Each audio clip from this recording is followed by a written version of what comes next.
রোহিঙ্গা সংকট সমাধান নিয়ে 3 দিনব্যাপী একটা আন্তর্জাতিক সম্মেলন কক্সবাজারে খুব সাড়ম্বরে চলছে। পৃথিবীর বিভিন্ন দেশ থেকে সেখানে প্রতিনিধি আসছে এবং নিশ্চয়ই খুব হাইফাই 5 স্টার হোটেলে খুবই আমোদ প্রমোদ সহকারে সেখানে তার সম্মেলন করছে। তো ওই সম্মেলনে এই যে প্রধান অতিথির যে বক্তব্য, বাংলাদেশ সরকারের মাননীয় প্রধান উপদেষ্টা ডক্টর মোহাম্মদ ইউনূস উনি একটা কথা বলছেন, রোহিঙ্গা সংকট নিয়ে বাংলাদেশ একা কথা বললে হবে না। কথাটা খুব ইন্টারেস্টিং, তাই না? কিন্তু কথা হচ্ছে যে রোহিঙ্গা সংকট নিয়ে বাংলাদেশ একা কথা বললে হবে না, এটা তো অবশ্যই যৌক্তিক কথা। অর্থাৎ পৃথিবীর বিভিন্ন দেশ তাদেরকে এগিয়ে আসতে হবে এবং কথা বলতে হবে এবং মায়ানমারের উপরে চাপ সৃষ্টি করতে হবে। এটাই তো, যদি তাই হয় তাহলে একমাত্র হয়তো এই রোহিঙ্গারা আবার মায়ানমারে সেই আরাকান অথবা রাখাইন প্রদেশে ফিরে যেতে পারবে। কিন্তু ডক্টর মোহাম্মদ ইউনূস সাহেব, আমার বক্তব্য হলো এই সমস্যাটা কার? বাংলাদেশের, রাইট? তো পৃথিবীর অন্যান্য দেশের খেয়ে দেয়ে কাম আছে, তারা এটা নিয়ে মাথা ঘামাবে। আর পৃথিবীর অন্যান্য দেশের মাথা যদি ঘামানোর দরকার পড়ে তাহলে সেই উদ্যোগটা নিবে কারা? বাংলাদেশ সরকার। তো বাংলাদেশ সরকারের এমন কোনো প্রভাব বা এমন কোনো শক্তিশালী এমন কোনো লবি আছে যা দিয়ে পৃথিবীর অন্যান্য দেশকে কনভিন্স করানো যায় যে ঠিক আছে, বাংলাদেশের তো বিশাল সমস্যা হচ্ছে এদেরকে নিয়ে, তো তোমরা এসে এটার সমাধান করে দিয়ে দাও। না, বাংলাদেশের এমন কোনো প্রভাবও নাই, প্রতিপত্তিও নাই। অতএব শুনতে তো খুবই ভালো লাগে যে বাংলাদেশের একার কথা বললে হবে না। তো বাংলাদেশের পক্ষ নিয়ে কে কথা বলবে? 5 আগস্টের পরবর্তী পরিস্থিতিতে হয়তো পাকিস্তান এসে কথা বলতে পারে, তাই না? তো পাকিস্তান এসে কথা বললে, যেহেতু আমরা দেখতে পাচ্ছি যে পাকিস্তানের সাথে খুব দরম মহরম, তো পাকিস্তান এসে যদি কথা বলে তো তাতে কি কোনো কাজ হবে? আমার তো মনে হয় যে কাজ হওয়া তো দূরের কথা, বরং হিতে বিপরীত হবে। অর্থাৎ পাকিস্তান যদি লবি করে তাহলে যদিও হয়তো এই রোহিঙ্গা সমস্যার একটা সমাধান হতেও পারতো, কিন্তু ওই যে পাকিস্তান নামক একটা দেশ গোটা পৃথিবীতে যাকে সন্ত্রাসী রাষ্ট্র হিসেবে গণ্য করা হয়, তো সেই রাষ্ট্র এসে যদি বাংলাদেশের পক্ষে ওকালতি করে তাহলে বিষয়টাকে পৃথিবীর অন্যান্য দেশ কিন্তু সন্দেহের চোখে দেখবে এবং অতঃপর তারা এটা নিয়ে আদৌ কোনো আগ্রহ দেখাবে না। তো তাই যদি হয় তাহলে আন্তর্জাতিক সম্মেলনে পৃথিবীর বিভিন্ন দেশ থেকে লোক আসলো কেন? এখানে ইন্টারেস্টিং ব্যাপার। পৃথিবীর বিভিন্ন দেশ থেকে লোকজন আসছে, কিন্তু তারা কি সেই সমস্ত দেশের সরকারের খুব উচ্চ পর্যায়ের প্রতিনিধি নাকি? না, পৃথিবীর বিভিন্ন দেশ থেকে যারা গেছে তারা হলো যে ওখানকার যে এনজিও আছে না, তাদের লোকজন। এবং একই সঙ্গে যে সমস্ত এনজিও এই রোহিঙ্গাদের মধ্যে গিয়ে ওই যে রিলিফ বিতরণ ইত্যাদি নিয়ে কাজ করে বস্তুত তারা। তো এখন তাদের অংশগ্রহণকে যদি আন্তর্জাতিক সম্মেলন হিসেবে প্রচার করা হয়, সেটা বাংলাদেশ সরকার এটা নিয়ে একটা তৃপ্তি লাভ করতে পারে, কিন্তু কাজের কাজ কিছুই হবে না। তার কারণ হচ্ছে যে দেশের মধ্য থেকে সমস্যাটার উদ্ভব ঘটছে, মায়ানমার, তো সেই মায়ানমারের সাথে তো বাংলাদেশের খুব ভালো সম্পর্ক নেই। বিষয়টা হচ্ছে যে এই সম্মেলন হোক আর যাই হোক, বৈঠক হোক, তারপরে ওই বছরখানি আগে কে আসছিল? জাতিসংঘের মহাসচিব গুতেরেস এসে তো কত রঙ্গঢঙ্গ করে গেল, কামের কাম তো কিছুই হয় না। কী হয়েছে? কামের কাম কিভাবে হবে? কারণ যে দেশ থেকে সমস্যাটার উদ্ভব ঘটছে সেই দেশকে নিয়ে তো কোনো কিছু করা হচ্ছে না।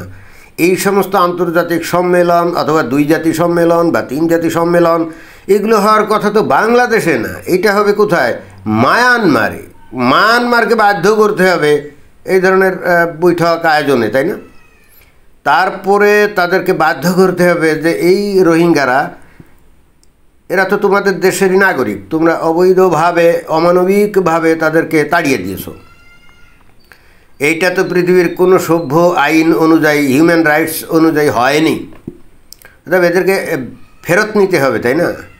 কিন্তু দুঃখের ব্যাপার হচ্ছে মায়ানমার এই সমস্ত আন্তর্জাতিক আইন টাইনকে একেবারেই কেয়ার করে না এবং পাত্তাও দেয় না, এবং মনে হয় যে তাদের সিগনেটরিও না।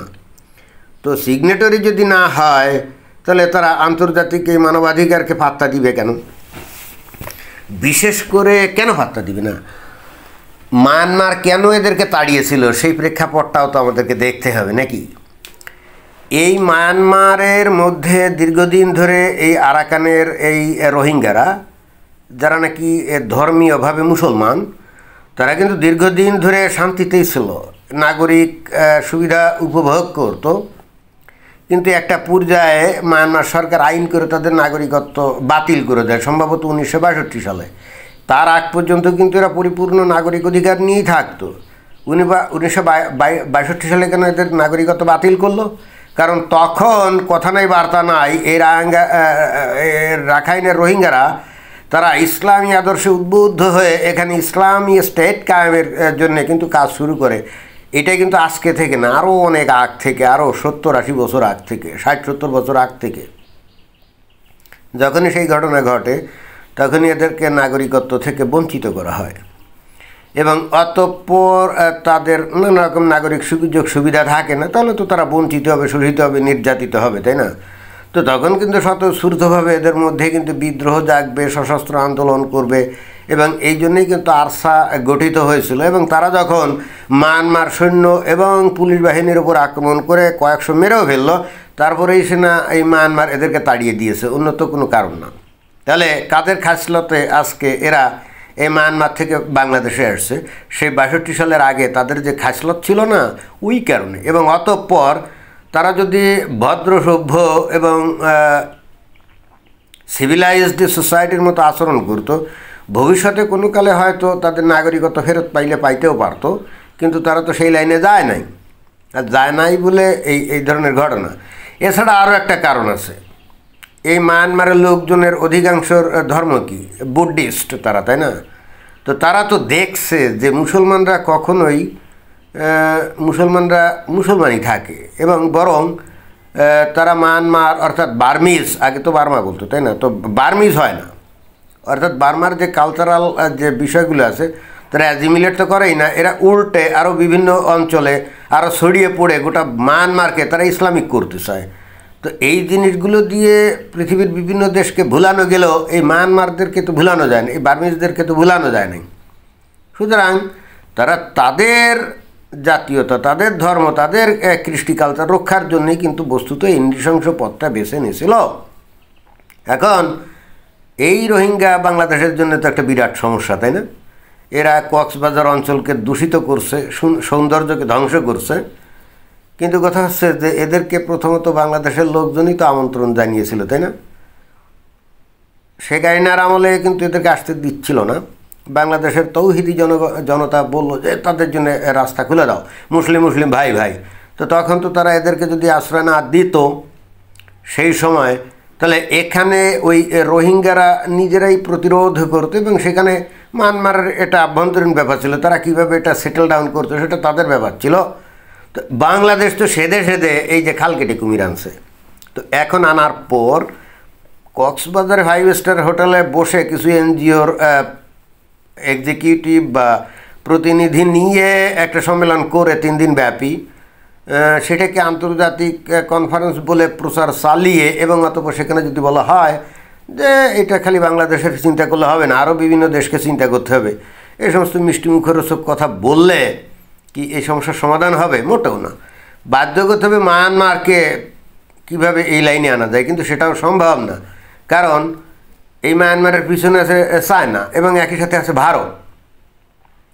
অতীতে হয়তো এটার একটা সমাধান করলে করাও যেত, but in the mean time গোটা পৃথিবীতে মুসলমানরা তাদের যে পরিচয় তুলে ধরছে যে তারা কোনোভাবেই ইসলামী ঐতিহ্য, ইসলামী কালচার ছাড়া অন্য কোনো কিছুকে তারা গ্রহণ করবে না, এবং তারা তাদের ধর্ম নিয়ে খালি মানে সন্তুষ্ট থাকবে তাই না, তারা তাদের ধর্মীয় আদর্শ চতুর্দিকে ছড়িয়ে দিয়ে দরকারে জোর করে মানে স্ট্যাবলিশ করবে, এবং ওই অঞ্চলে তাদের ওই পুরনো মানে অরিজিনাল যে সংস্কৃতিটাকে ধ্বংস করে দিবে। এটা যখন আধুনিককালে এসে এই চায়না বা মায়ানমার বা ভারত এটা জেনে গেছে, তখন তো তারা কখনোই এই রোহিঙ্গাদের পক্ষে এসে কথা বলবে না। বিষয়টা অতীতে যখন এই জিনিসগুলো এত এত প্রচার পায় না, মানে জানতো না, তখন হয়তো কিছুটা করলে করা যেত, তাই না? যেখানে ওই যে আবার কথায় কথা আসে, বাংলাদেশের হিন্দুরা এবং অন্যান্য সংখ্যালঘুরা এদেরকেই বাংলাদেশের মুমিন মুসলমানরা সহ্য করতে পারে না, চলে বলে কলে কৌশলে নানা রকম অজুহাত তৈরি করে বাংলাদেশ থেকে এদেরকে তাড়াতে চায়। তখন কিন্তু বাংলাদেশের মানুষ, বাংলাদেশের মুমিন মুসলমান বা সরকার কারোরই কিন্তু হৃদয় একটুও কাঁপে না, তাদের মধ্যে সহানুভূতি তৈরি হয় না। এমনকি যে প্রতিবেশী মুসলমানটা এই হিন্দুদের বাড়িঘরের উপরে আক্রমণ করে, তাদের হৃদয় কিন্তু একটুও কাঁপে না। তো এইটা কি আন্তর্জাতিক বিশ্ব দেখে না যে মুসলমানরা নিজেদের দেশে সংখ্যালঘুদের উপরে কি আচরণ করে? তো এইটা কোনো এক সময় গোপন ছিল, আস্তে আস্তে তো এগুলো বের হয়ে গেছে, তাই না? তো তাই যদি হয় খোদ বাংলাদেশের মানুষ, সরকার এরাই তাদের নিজেদের দেশে বসবাসরত সংখ্যালঘুদের সাথে সুবিচার করে না, এরা এসে এখন রোহিঙ্গাদেরকে নিয়ে যদি বলে যে অন্যান্য দেশের সহযোগিতায় এখন মায়ানমারে এদেরকে ফেরত পাঠাতে হবে, তো মায়ানমারে এটাতে রাজি হবে নাকি? অথবা চীন বা ভারত মায়ানমারকে কি চাপ দিবে নাকি? মোটেও না, একেবারেই না। তাহলে ঘটনা কি? এই যে কথিত আন্তর্জাতিক সম্মেলন মানেটা কি? মানেটা হচ্ছে এখানে যে এনজিওগুলো কাজ করে না, এরা নিজেরাও কিন্তু এখন চায় না এই রোহিঙ্গারা মায়ানমারে ফিরে যাক। কেন জানেন? কারণ পৃথিবীর বিভিন্ন দেশের যে এনজিওগুলো থেকে এখানে কাজ টাজ করে না, এখানে রাজকীয় স্টাইলে জীবনযাপন করে, কিন্তু এরা অনেক টাকা বেতন পায়। তাদের নিজেদের দেশে এরা কিন্তু রাস্তাঘাটে ফুটপাতে ঘুরে বেড়ায়, কেউ এদেরকে সালামও দেয় না, কেউ জিজ্ঞেসও করে না। ধরেন যে নেদারল্যান্ডস থেকে, মনে করেন যে সুইজারল্যান্ড থেকে, সুইডেন বা ডেনমার্ক বা ব্রিটেন, আমেরিকা, কানাডা বা অস্ট্রেলিয়া, বিভিন্ন দেশ থেকে আসে না? তো এই সমস্ত লোকজন ওদের দেশে রাস্তাঘাটে ঘুরলে কি কেউ ডাকে নাকি? কেউ ইজ্জতমান দেয় নাকি? না। কিন্তু এরা যখন বাংলাদেশে কাজ করতে আসে, এখানে হাই ফাই হোটেলে, 5 স্টার হোটেলে থাকে, খুব উচ্চ বেতন পায়, রাজকীয় স্টাইলে চলাচল করে, লোকজন এদেরকে দেখলে দুই পাশে দাঁড়িয়ে সম্মান দেখায়, তাই না? তো এই ধরনের মজাদার জীবন এরা কি ছাড়তে চায় নাকি? মোটেও না। ওরা পশ্চিমা দেশের মানুষ বলে ফেরেশতা তো না। এরা যখন এই জায়গায় কাজ করতে সেই মজাটা পায়, তখন তারা কি কখনো চেষ্টা করবে যে এই মজা চলে যাক? নো, তারা অলওয়েজ চেষ্টা করবে যে রোহিঙ্গারা যেন এই জায়গায় থাকে, আর তারাও যেন এইভাবে চাকরি করে যেতে পারে। এবং আমার কাছে মনে হয় যে এটাই এখন সবচেয়ে বড় সমস্যা। তো এটাই ছিল বক্তব্য। ধন্যবাদ।